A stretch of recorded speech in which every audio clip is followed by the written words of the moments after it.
अस्सलामुअलैकुम दोस्तों, इंडिया और पाकिस्तान के मुसलमानों की एक बड़ी तादाद दरगाहों पर जाती है। एक बड़ी तादाद में बॉलीवुड के सितारे भी दरगाहों के ऊपर जाते हैं ताकि उनकी फिल्में कामयाब हो जाए। और गैर मुस्लिम हजरात भी दरगाहों के ऊपर आते हैं क्योंकि उनका मानना होता है दरगाह को जाकर चादर चढ़ाएंगे तो दरगाह के वली खुश हो जाएंगे और उनकी मन्नतें मुरादें पूरी कर देंगे। नॉन मुस्लिम्स का तो ये अकीदा होता है, लेकिन जो मुसलमान होते हैं कुछ मुसलमानों का ये भी अकीदा होता है कि अल्लाह के वली नहीं काम करते बल्कि अल्लाह डायरेक्ट पूरा काम करता है। और अल्लाह के वली से भी आप जाकर ये नहीं कह सकते कि हमारा काम करवा दीजिए। बीच में एक मुजाविर साहब होते हैं, मुजाविर साहब को कुछ नजराना देना होता है, जैसा कि शिहाब के मामले में हुआ था। मतलब कि ये भाई साहब बीच में ठहर कर ये अल्लाह के वली से दुआ करेंगे, उसके बाद में अल्लाह के वली क्या करेंगे, फिर अल्लाह से दुआ करेंगे। ऐसी खुराफाती बातें हमारे मुजाविर साहब लोगों के दिमाग में डाल चुके हैं। अब यही नहीं, इनकी नजर किस पे पड़ चुकी है, पंडित जी जो वाहन पूजा करवाते हैं उसके ऊपर भी हमारे मुजाविरों की नजर पड़ चुकी है। शहर हैदराबाद से सिर्फ 40 किलोमीटर की दूरी के ऊपर बहुत ही मशहूर दरगाह है। यहाँ पर पूरे हैदराबाद के लोग जाते। पहले हमारे हिंदू भाई जब नई गाड़ी खरीदते थे वो क्या करते थे, मंदिर को जाते थे, वहाँ पर वाहन पूजा करवाते थे। लेकिन आप लोग यहाँ पर पढ़ सकते हैं वाहन पूजा भी दरगाह में करवाई जाएगी। दीन इस्लाम तो हर नमाज में यही सिखाता है कि अल्लाह हम तेरी इबादत करते हैं, हम तुझसे ही मदद मांगते हैं। और वलियों की जियारत के लिए भी आप लोग यहाँ पर पढ़ सकते हैं, वीआईपी ब्रांड भी निकल चुका है। हर मुसलमान इस बात को मानता है कि तमाम हाजतें सिर्फ और सिर्फ अल्लाह सुब्हानहू व तआला पूरी कर सकता है। लेकिन मुजाविर मजहब में क्या होता है, मुजाविर साहब को आप नजराना देते हैं तब मुजाविर साहब क्या करते हैं, आपके लिए दुआ करते हैं। किससे? अल्लाह के वली से करते हैं। फिर अल्लाह के वली किससे करते हैं? अल्लाह से करते हैं। और जब इनको कहा जाता है कि कुरान में अल्लाह कह रहा है कि डायरेक्ट तुम मुझसे मांगो, मैं ही तुम्हारी हाजतें पूरी करता हूँ, तो इस बात को मुजाविर मजहब के लोग नहीं मानते। और मुजाविर मजहब के लोग कहते हैं आपके पेट में दर्द होता है तो डॉक्टर के पास क्यों जाते हैं, डायरेक्ट अल्लाह के पास जाओ। बेशक जब पेट में दर्द होता है हम डॉक्टर के पास जाते हैं, लेकिन हम वेल्डिंग वाले के पास नहीं जाते, क्योंकि हमें पता है कि जब डॉक्टर हमारे पेट का दर्द कम कर सकता है, इसी वजह से हम डॉक्टर के पास ही जाएंगे। और यही नहीं, मुजाविर मजहब के लोग भी यही कहते हैं कि हाजतों को सिर्फ और सिर्फ अल्लाह ही पूरी कर सकता है, उसके अलावा किसी में ताकत नहीं। नमाज पढ़ने की बजाय एक खुदा जिसने तमाम कायनात को बनाई उससे मांगने के बजाय आजकल हमारे लोग क्या कर रहे हैं, उनकी मिसाल इस तरीके से,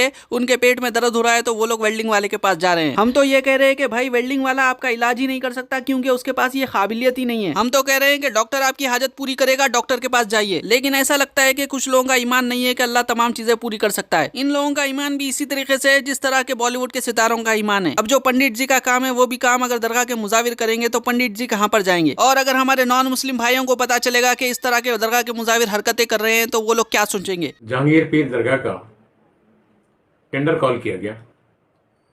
उस टेंडर में जैसे फूल, चादर, लड्डू, दीगर अशिया के हराज के सिलसिले में टेंडर तलब किया गया, ऐसे ही वाहनम पूजा यानी गाड़ियों की पूजा के लिए भी उसमें एक शेख रखी गई।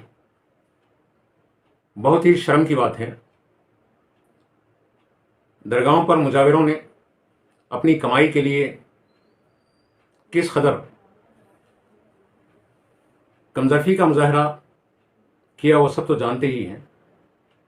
लेकिन अब एक चीज़ की जो कमी थी, ये गाड़ियों की पूजा की, वाहनम पूजा की, इस कमी को भी रियासती वक्फ बोर्ड की तरफ से टेंडर कॉल करके इसकी तकमील कर दी जा रही है।